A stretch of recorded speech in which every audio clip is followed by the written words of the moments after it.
أعوذ بالله من الشيطان الرجيم بسم الله الرحمن الرحيم صلى الله على سيدنا محمد الطاهر الأمين.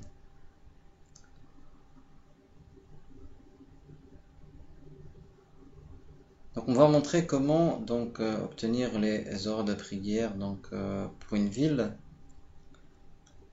Donc sur le côté en fait dans la page d'accueil vous avez ce tableau-là, horaire des prières pour Paris. En bas donc il y a explication des temps des prières, donc on clique dessus, on arrive sur cette page. Donc là il faut mettre pour la ville, donc là c'est donc la latitude et la longitude. Donc ici c'est pour Paris et le fuseau horaire. Donc il change. Donc ici 2 plus 2 en fait ça veut dire pour Paris en été et plus 1 en hiver. Donc on calcule, donc on obtient les horaires. Donc pour la latitude et la longitude, vous l'obtenez sur ce lien pour votre ville et le fuseau horaire sur ce lien. Donc nous cliquons ici. Après vous copiez-collez ici et donc vous cliquez sur calculer. Donc ici c'est la photo qui illustre les temps des prières. Donc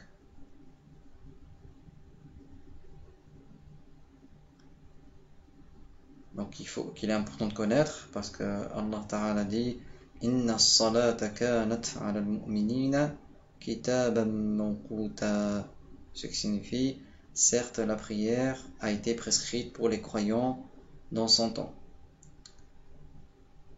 dans un temps déterminé. Et le messager de Allah sallallahu alayhi wa sallam a dit Inna khiyara ibadillahi alladhina yur'auna ash-shamsa wal qamara wal adhillata li dhikrillah. Ce qui signifie, certes, les meilleurs adorateurs de Allah donc sont ceux qui prennent en considération le soleil, la lune et les ombres pour faire la prière. Dhikrullah, ici ça veut dire la prière, rapporté par Tirmidhi. Donc la prière est la meilleure des œuvres après la croyance en Allah et son messager.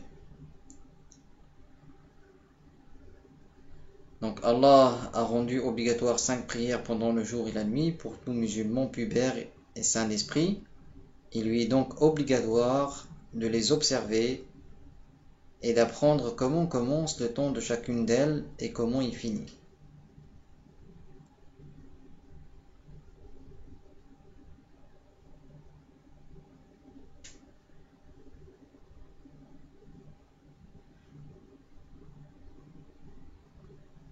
Donc là, on va parler particulièrement de la prière de As-Subh, la prière de l'aube de 2 rak'a. Son temps commence à l'apparition de l'aube véridique, Al-Fajr as-Sadiq, et dure jusqu'à l'apparition de la première partie du soleil.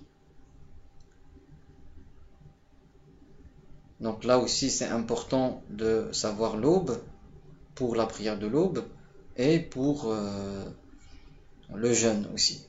Donc pour la prière de l'aube, on a le temps quand même de l'aube jusqu'au lever du soleil. Mais pour le jeûne, il faut s'abstenir de manger avant l'aube. Donc en été, c'est assez tôt. Donc on va voir, comme c'est marqué ici, donc là c'est le 9-7. Donc le Fajr, c'est vers 2h43. Donc il faut s'arrêter de manger avant cela.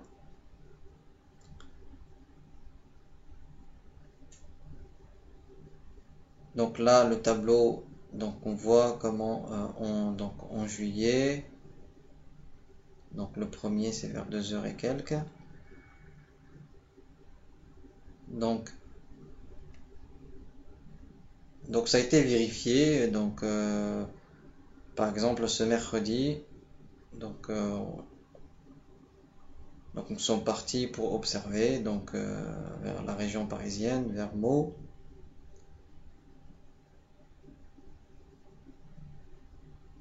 Vraiment l'aube, donc elle était déjà rentrée vers 2h40, 2h45. Donc c'est-à-dire qu'on n'a pas pu voir dès le début, parce que l'aube c'est vraiment fin, c'est vers côté est. Donc en été, bien sûr, ça c'est au nord-est. Ça commence fin et bas. Donc s'il y a des nuages, on attend un peu pour voir. Donc l'aube par-dessus les nuages. Donc c'était vraiment clairement rentré.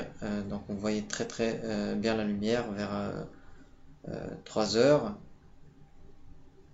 Et ça veut dire qu'elle est déjà rentrée parce que si elle se lève l'aube vers le haut, ça veut dire qu'elle est déjà rentrée il y a un certain temps.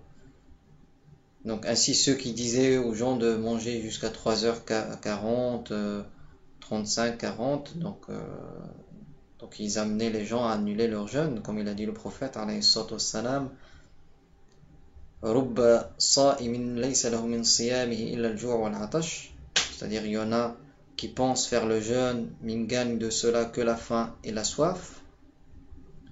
Donc du fait que ces gens-là négligent, ils n'observent pas, alors que c'est obligatoire, il se suffit à suivre un simple calendrier imprimé, et les gens qui leur donnent le calendrier ne sont pas capables d'expliquer, bien sûr.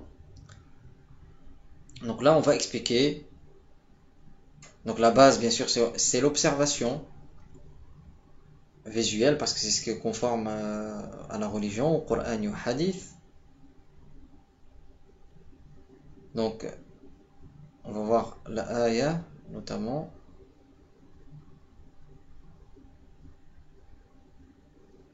Donc, Allah subhanahu wa ta'ala dit وَكُلُوا وَاشْرَبُوا حَتَّى يَتَبَيَّنَ لَكُمُ الْخَيْطُ الْأَبْيَضُ مِنَ الْخَيْطِ الْأَسْوَدِ مِنَ الْفَجْرِ ثُمَّ أَتِمُّوا الصِّيَامَ إِلَى اللَّيْلِ. Ce qui signifie, il vous est autorisé de manger et de boire jusqu'à ce que la distinction entre la blancheur du jour et l'obscurité de la nuit vous apparaisse à l'aube. Et poursuivez le jeûne jusqu'à la nuit. Surat Al-Baqarah, ayah 187.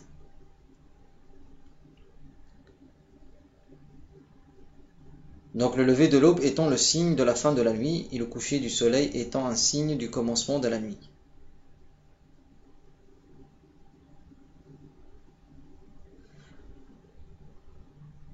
Donc le calcul des horaires de Isha et du Subh est basé sur la lueur à l'horizon.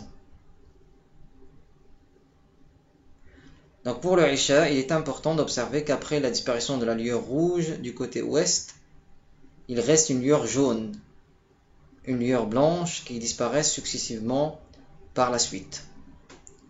Le temps du Isha indiqué dans ce calendrier,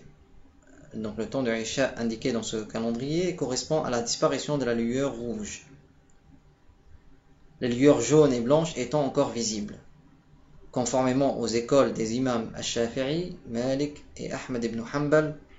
Donc c'est la disparition de la lueur rouge. Cela correspond à une hauteur du soleil de 12 degrés sous l'horizon.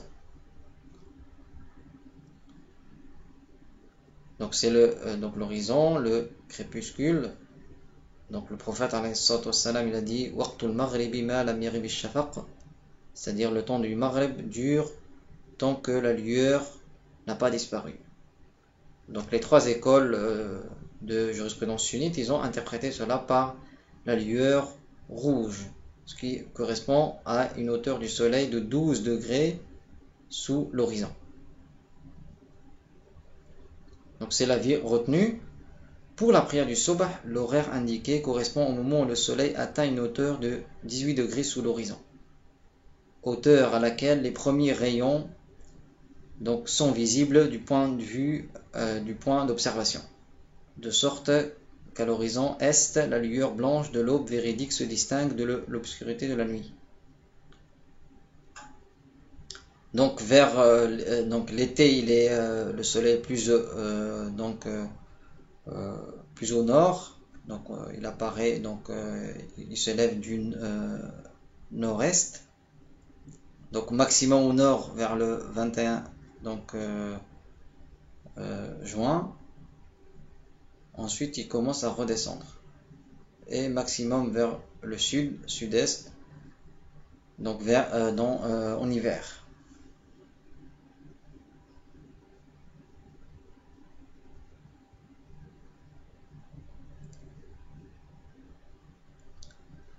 Donc le fait que cette position du soleil 18 degrés sous l'horizon corresponde à l'apparition de l'aube véridique a été mentionné par le célèbre astronome musulman Al-Bayrouni, décédé en 440 de l'Hégire. D'autres que lui l'ont mentionné aussi. Cette position correspond aux horaires du Sobh vérifiés par l'observation qui ont été consignés dans la plupart des calendriers des pays musulmans.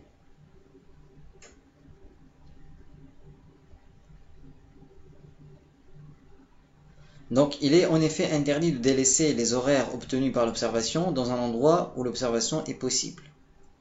Et les savants ont indiqué la méthode à suivre dans les autres cas qui sont rares, seulement au nord de la latitude, donc 48 degrés 33 minutes, donc ligne Saint-Brieuc, Strasbourg, et aux alentours du 21 juin.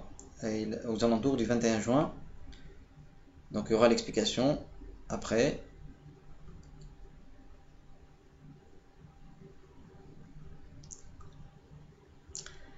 Donc certains calendriers adoptent la hauteur du moins 12 degrés de façon arbitraire pour préconiser le temps du Sobh et qui l'adoptent pour toute l'année. Donc à 12 degrés, bien sûr, sous l'horizon, ça veut dire qu'on est proche de l'horizon, et ce qui fait qu'il y a assez de lumière, ça veut dire l'aube elle est déjà rentrée vraiment. Donc si on fait la prière, c'est valable, mais si on mange, c'est pas valable en fait. Parce que l'aube elle est déjà vraiment rentrée. Donc cette approche dite du 12e degré de latitude revient à induire les musulmans en erreur en préconisant pour le Sobh un horaire largement ultérieur au début effectif du don du Sobh. Ainsi, pour le jeûne du mois de Ramadan, les musulmans qui suivent ces horaires continuent à manger et à boire alors que l'aube est déjà apparue. Donc les photos ci-après le montrent clairement. Bien sûr, la bonne intention elle seule ne suffit pas pour la validité des actes d'adoration, parce que la personne va juger sur l'intention et sur les actes. Comme le prophète a dit à l'homme qui est rentré dans la mosquée, qui pensait faire la prière, il lui a dit 3 fois, va faire la prière, tu n'as pas fait la prière. Ceci est rapporté par le Bukhari. À la fin, il lui a pas dit ça suffit ta bonne intention, il lui a montré comment faire. Il lui a pas dit c'est pas grave, toi tu visais faire le bien.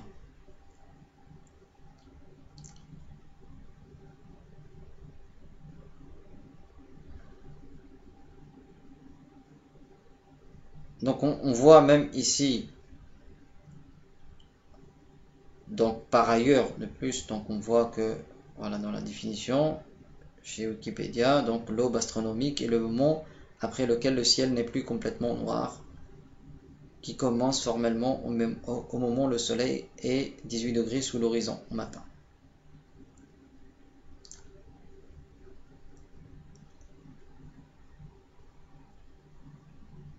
Donc on voit ici aussi lever coucher du soleil à Paris en 2014.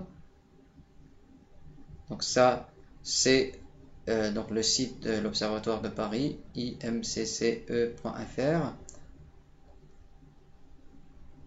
Donc là les heures sont données en temps universel, c'est le temps de Greenwich, c'est-à-dire il faut rajouter 2 heures pour le fuseau horaire de Paris, plus 2. Donc on voit l'aube ici, l'aube astronomique. Donc pour alors juillet,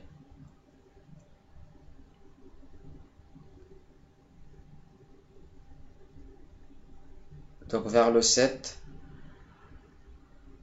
donc le 4 juillet, on a l'aube à 2h23, parce qu'on a dit c'est là, c'est marqué temps universel, donc temps de Greenwich, donc et fuseau horaire de Paris c'est plus 2, donc 2h23.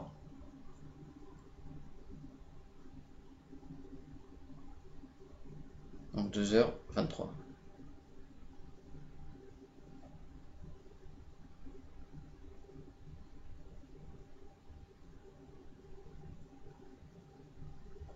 Donc même si dans leur module de calcul,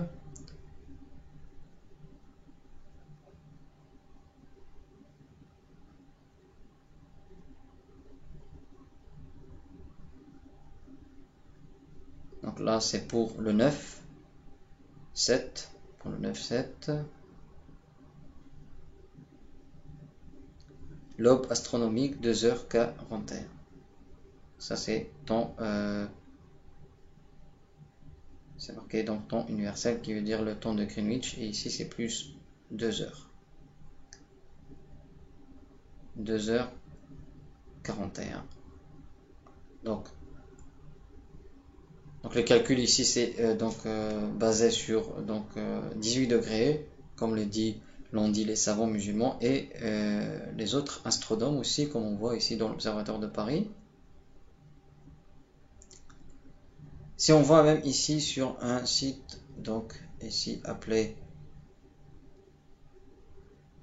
salattime.com, donc dès qu'on rentre dans le site, on a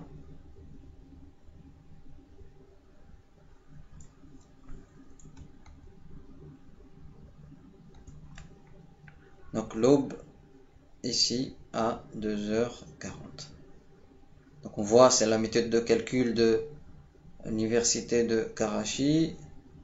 Si on prend l'université de la Mecque, pareil, bon, plutôt 2h12. Donc eux c'est 18 degrés 5 je crois. En Égypte 2h05. Donc c'est bon, eux ils prennent vers 19 degrés. Bon, bien sûr ce qui est retenu c'est 18 degrés. Mais en fait c'est pour montrer que aucun donc il nous dit donc 4 heures, donc comme ceux qui trompent les gens. Donc là aussi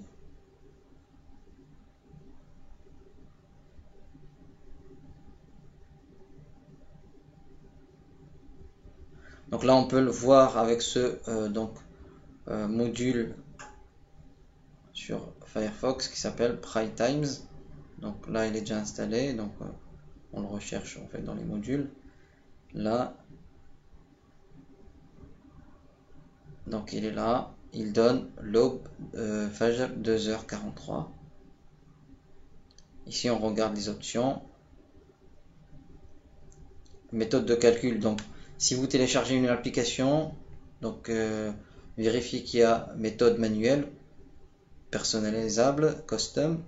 Donc là on met Fajr 18 degrés et Al-Isha 12 degrés. C'est ce qui nous donne donc les bonnes horaires. Donc si on regarde qu'est-ce qu'ils disent donc là appelé Muslim World League, ils disent 18 degrés pour le Fajr. Bon, l'Isha ils disent plus tard eux. Donc nous on a vu la vie des 3 écoles, c'est la lueur rouge. Donc l'Égypte, bon là 19, ça veut dire que c'est encore plus tôt, mais la vie retenue c'est 18 degrés. Donc à la Mecque, donc ils disent 18,5.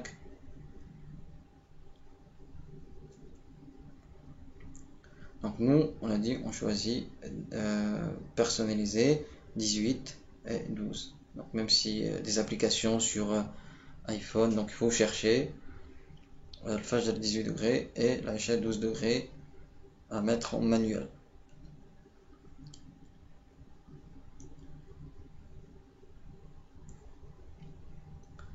Donc vérifier aussi avec il y a la bonne méthode de calcul, parce que des fois des applications ne sont pas donc leur script n'est pas correct, ce qui fait que ça donne des horaires qui sont pas corrects.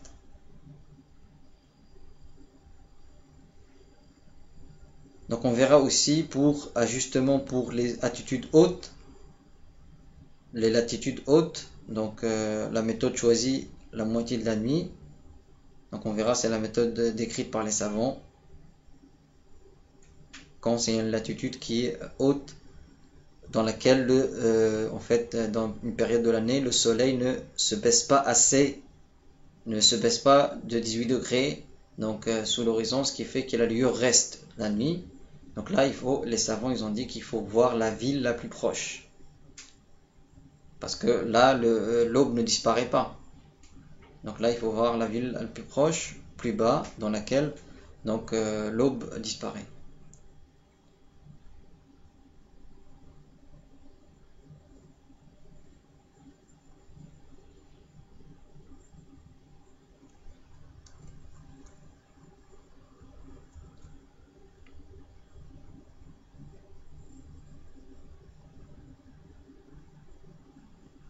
Donc on revient ici.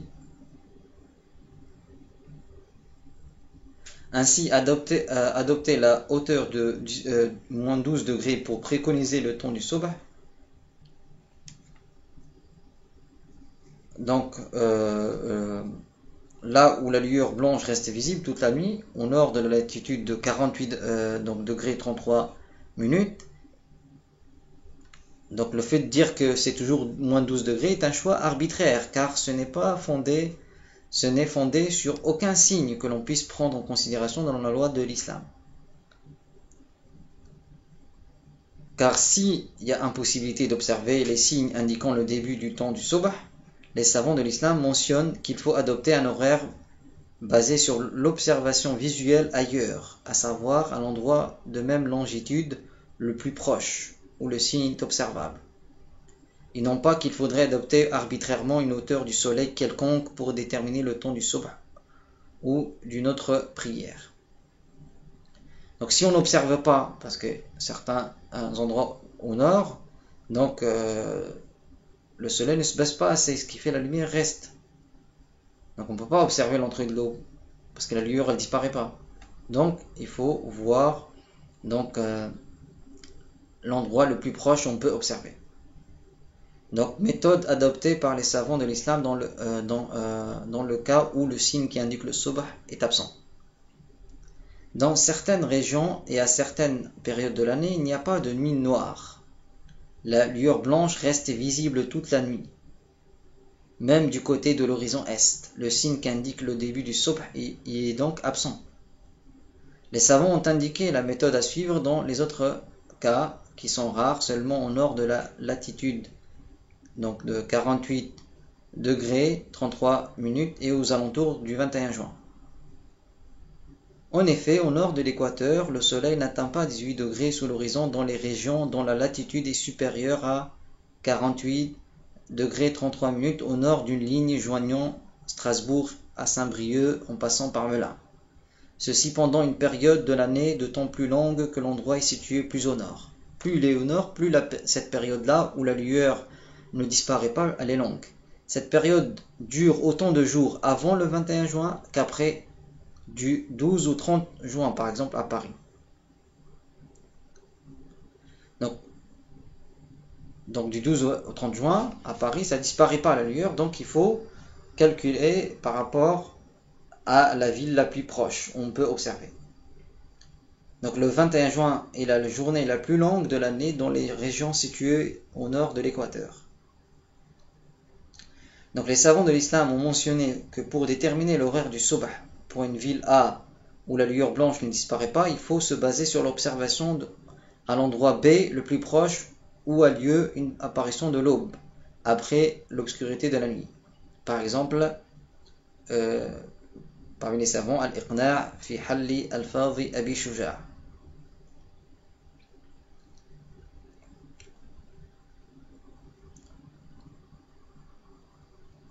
Donc cet endroit B se trouve plus au sud, donc c'est plus au sud, à la même longitude que la ville A, dont on veut déterminer l'horaire. Étant donné que l'on cherche l'endroit le plus proche, B sera l'endroit au sud de A où le soleil atteint la hauteur de 18 degrés sous l'horizon au milieu de la nuit solaire.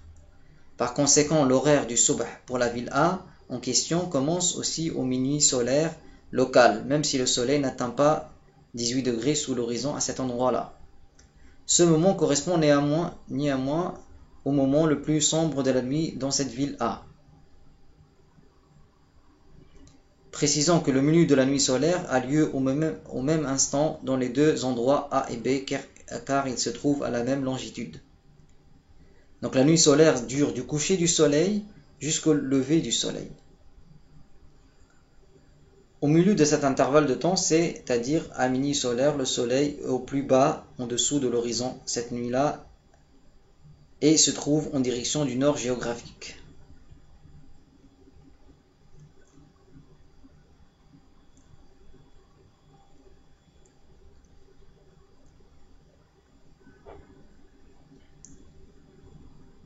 Donc par exemple, donc on a dit pour Paris du 12 au 30 juin.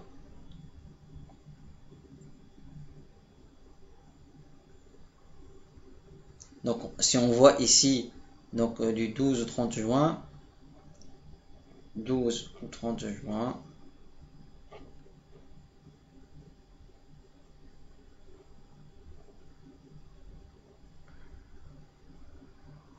Donc 12, donc il n'y a pas de signe de l'aube qui apparaît.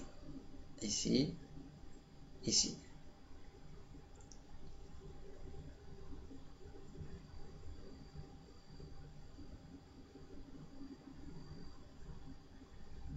Donc on a dit, on va regarder ici, dans le tableau.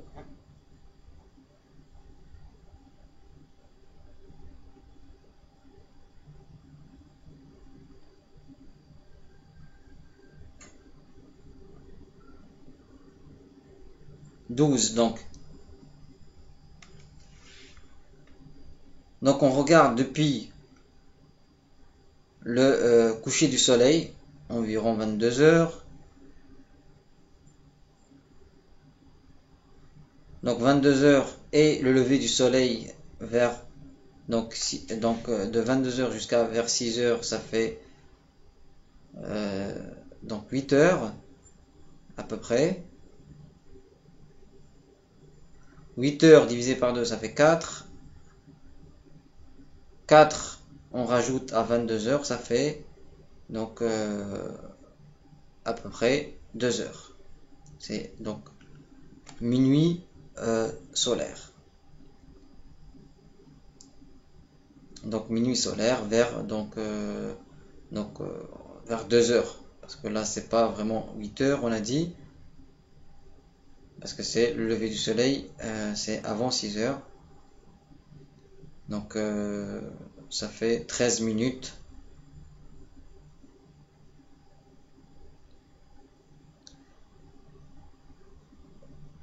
Donc 8 heures moins 13 minutes. Donc ça fait bien vers 2 heures en fait, minuit solaire. Et c'est pour cela ici, c'était marqué donc pour les ajustements. Donc le problème, c'est pas toutes les applications qui donnent ces choix. Il y en a, ils vont prendre arbitrairement une autre méthode. Donc c'est la moitié de la nuit pour ajustement pour les latitudes hautes.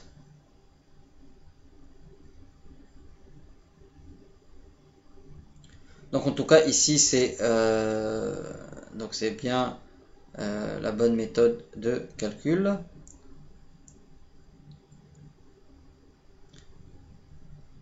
Donc ici on voit donc le soleil se lève à l'est, donc hop, il arrive au milieu, il est plein sud. Dès qu'il quitte le milieu, c'est la prière de Dhuhr. Il va durer jusqu'au Asr. Au Asr, c'est quand l'ombre minimale, c'est l'ombre. Donc c'est l'ombre quand le soleil est au milieu. Il est au milieu du ciel, c'est l'ombre la plus petite. Admettons, l'objet il fait 30 cm et l'ombre la plus petite elle fait 10 cm. Dès que le soleil quitte le milieu, c'est là Dhuhr. Donc l'ombre va s'allonger, va se pencher vers l'est, parce que le soleil est passé du côté ouest.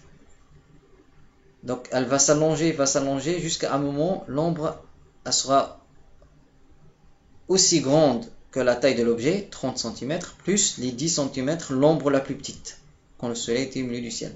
L'ombre atteindrait 40 cm, qui correspond à la taille réelle de l'objet, plus l'ombre minimale de la journée. C'est là, fini al-Dhuhr et rentre l'Asr. L'Asr, il va durer jusqu'au coucher du soleil, disparition complète de disque solaire à l'horizon. Et on a dit, c'est la prière de Maghrib qui va durer jusqu'à la disparition de la lueur rouge, selon les 3 écoles, qui correspond à une hauteur du soleil de 12 degrés sous l'horizon. Et après, quand le soleil atteint 18 degrés sous l'horizon, ça apparaît une lueur. Donc une lueur blanche, c'est le début de la prière de Subh. Et c'est là, c'est-à-dire avant cela, on s'arrête de manger. On a le temps de faire le Subh jusqu'au Shuruq. Voilà les temps de ces 5 prières. Donc c'est récapitulé ici.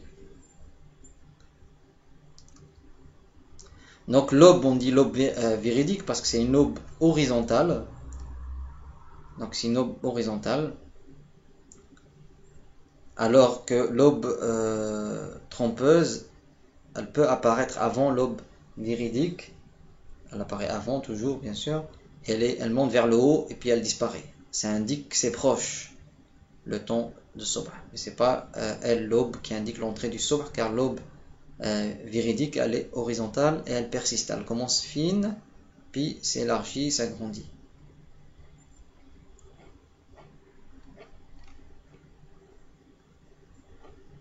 Donc il y a plus d'explications donc ici. Donc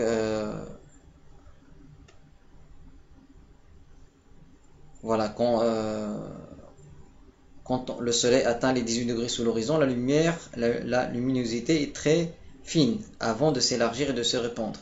À ce moment-là, la pollution lumineuse a un très grand impact sur la capacité de distinguer la lumière de l'aube de celle des villes. Il est à noter que cette pollution lumineuse n'existait pas à l'époque du prophète sallallahu alayhi wa sallam, qu'il était donc très facile de distinguer l'aube dès son début.